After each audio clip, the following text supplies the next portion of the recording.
لیکن آپ نے فرمایا جی حدیث میں سانڈے کا گوشت کھانے سے منع کیا گیا ہے، جبکہ عمان میں سانڈا کھایا بھی جاتا ہے، اور صحیح مسلم کی حدیث آپ نے رکھی ہے کہ نبی علیہ السلام نے اس کا گوشت کھایا بھی ہے۔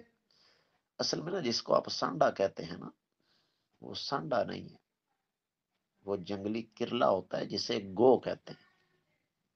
سمجھ آ گئی نا؟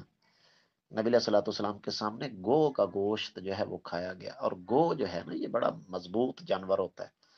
پرانے زمانے میں اس کو بڑے بڑے مقاصد کے لیے استعمال کیا جاتا تھا کہ اگر یہ اپنا پنجہ کسی اونچی چھت کے ساتھ جما لے، اور وہ پنجے کی پکڑ اتنی زیادہ مضبوط ہوتی تھی کہ اس کی دم کے ساتھ رسی باندھ کے لوگ چھت پہ چڑھ جایا کرتے تھے۔ اسی طریقے سے یہ جو ہماری پرانی گاڑیاں ہیں، اب تو خیر سلسلہ بدل گیا نا، پرانی گاڑیاں جن کے ہائیڈرولک بریکس نہیں ہوتے تھے، اگر گو جو ہے اس کی وہ جو بریک تھے وہ ان کو پکڑ لیتی نا نیچے سے، تو بریک فیل ہو جاتے لیکن اس کی پکڑ نہیں چھوٹتی تھی۔ تو اس لیے یہ سانڈا نہیں، یہ گو ہے۔ جی السلام علیکم ورحمۃ اللہ۔ آپ نے سوال کیا زیورات پر زکوٰۃ کا کیا حکم ہے؟ بسم اللہ والحمد للہ والصلاۃ والسلام علی رسول اللہ۔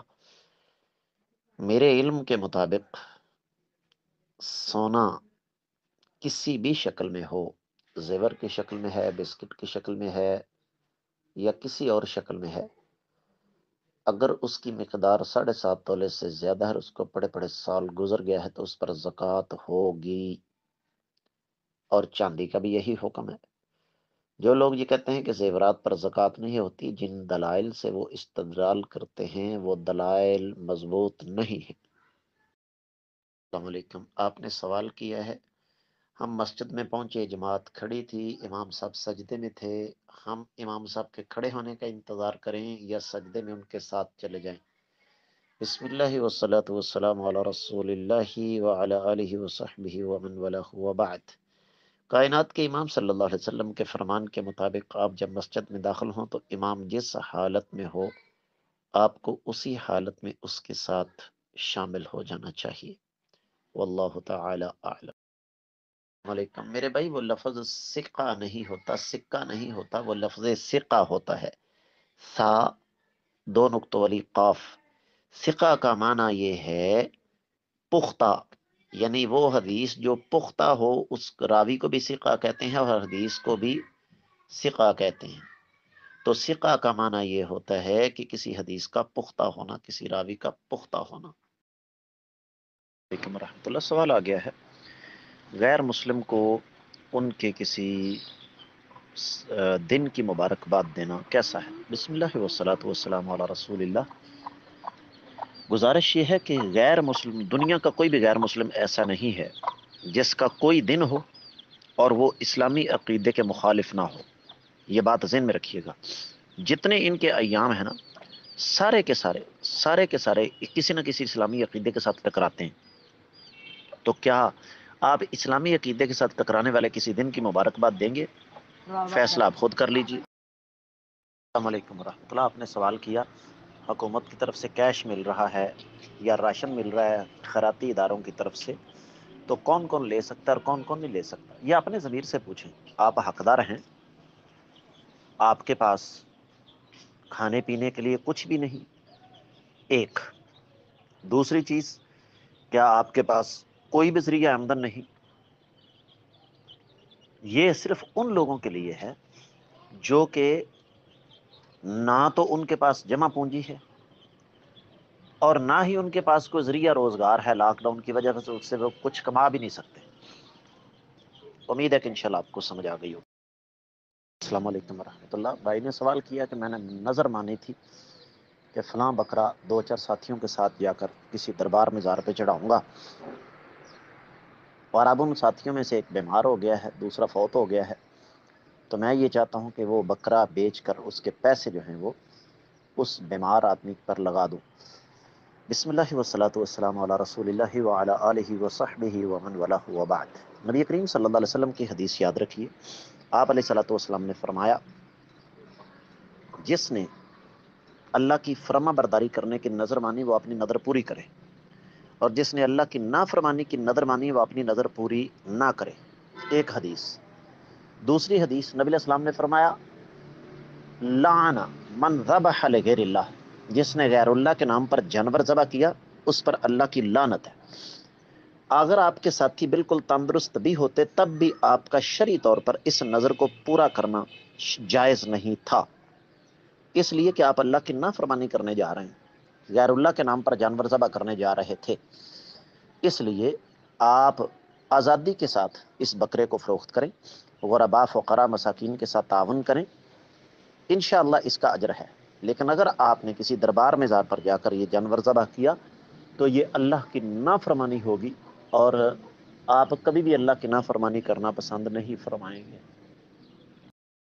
جب آپ نے سوال کیا جنبی شخص صبح و شام کے اذکار غسل کیے بغیر زبانی پڑھ سکتا ہے؟ جی، بسم اللہ والصلاۃ والسلام علی رسول اللہ، بالکل وہ اذکار زبانی پڑھ سکتا ہے، کیونکہ جنابت کی حالت میں انسان دائرہ اسلام سے خارج نہیں ہو جاتا۔ جنابت کی حالت میں قرآن کو چھونا منع ہے، قرآن کو چھونا منع ہے، باقی کسی کتاب کو پکڑ کر پڑھنا شرعی طور پر اس میں کوئی مسئلہ نہیں ہے۔ تو جب پکڑ کر پڑھا جا سکتا ہے تو زبانی تو بلا پڑھا جا سکتا ہے۔ ورحمۃ اللہ، بسم اللہ والصلاۃ والسلام علی رسول اللہ وعلی آلہ وصحبہ ومن والہ وبعد۔ آپ نے سوال کیا ہے کہ خواتین کے بھوؤں کے بال اکھیڑنا کیا یہ حرام ہے؟ جی بالکل 110% حرام ہے۔ کائنات کے امام صلی اللہ علیہ وسلم نے ایسا کرنے والی خواتین پر لعنت فرمائی ہے۔ رہا یہ مسئلہ کہ یہ تو مسئلہ عام ہے، بڑی بڑی دیندار خواتین ایسا کرتی ہیں، شریعت کو اس بات سے غرض نہیں۔ اگر کوئی بڑے سے بڑا دیندار انسان بھی شریعت کی مخالفت کرتا ہے تو اس کا مطلب یہ قطعی طور پر نہیں ہے کہ وہ کام جائز ہو گیا ہے۔ جو حرام ہے وہ حرام ہی ہے، بے شک کوئی دیندار کرے یا بے دین کرے۔ بے دین آدمی بلکہ دیندار آدمی کا کرنا زیادہ بڑا جرم ہے۔ رہا یہ مسئلہ ان کو منع کیسے کیا جائے، ان کو احادیث دکھا کر منع کیا جا سکتا ہے، احادیث سنا کر منع کیا جا سکتا ہے۔ اب رہا یہ مسئلہ کہ جی وہ کہتی ہیں جی کچھ نہیں ہوتا، دنیا کا سب سے خطرناک لفظ یہی ہے، خیر صلاح۔ اللہ تعالیٰ سے ڈرنا چاہیے۔ تو آپ نے سوال اٹھایا ہے کہ خواتین کو ہارمونز کی خرابی کی وجہ سے چہرے پر بال اگاتے ہیں جو مردوں کے مشابت میں آتے ہیں۔ سب سے پہلے تو بات یہ ہے کہ اگر خواتین اپنی خوراک کا خیال رکھیں تو یہ بیماری نہیں آ سکتی، اور چونکہ میرا تھوڑا بہت طب کے ساتھ بھی تعلق ہے تو بد پرہیزی کرنے میں، غلط خوراک کھانے میں خواتین پیش ہوتی ہیں اور دو کام کرتی ہیں۔ پہلا کام تو یہ کہ انتہائی غلط اور انتہائی بےہودہ اور انتہائی نقصان دہ خوراک کھاتی ہیں، اور اوپر سے مصیبت یہ ہے کہ بے تحاشا کھاتی ہیں۔ تو اس لیے اگر ہم اپنی خواتین کو بچانا چاہتے ہیں تو سب سے پہلے ہمیں ان کی خوراک کو ٹھیک کرنا ہوگا۔ تو باقی یہ جو آپ نے بات اٹھائی مردوں کے مشابت والے بال، ان کا ازالہ کرنا جائز ہے، اس میں کوئی مسئلہ نہیں انشاءاللہ۔ علیکم ورحمۃ اللہ۔ کسی شخص کی شرارتوں سے بچنے کے لیے اس سے کنارہ کشی اختیار کرنا کیسا ہے، اور ایسے شخص کی شرارتوں سے محفوظ رہنے کے لیے کوئی دعا بتا دیں۔ بسم اللہ والصلاۃ والسلام علی رسول اللہ۔ گزارش یہ ہے کہ کنارہ کشی اور چیز ہے اور قطع تعلقی اور چیز ہے۔ آپ نے کنارہ کشی کے بارے میں پوچھا ہے تو کنارہ کشی کریں، قطع تعلقی نہ کریں۔ کہیں شادی پر، کہیں فوتگی پر سریرا ملاقات ہو گئی، سلام کر لیا تو یہ کنارہ کشی ہے، لیکن قطع تعلقی نہیں۔ قطع تعلقی یہ ہے کہ آپ اس آدمی سے بالکل کٹ آف ہو جائیں۔ ایک بات۔ دوسری بات یہ ہے کہ دعا آپ نے پوچھی ہے، اللہم انی اجعلک فی نحورہ واعوذ بک من شرورہ، یہ دعا ہے۔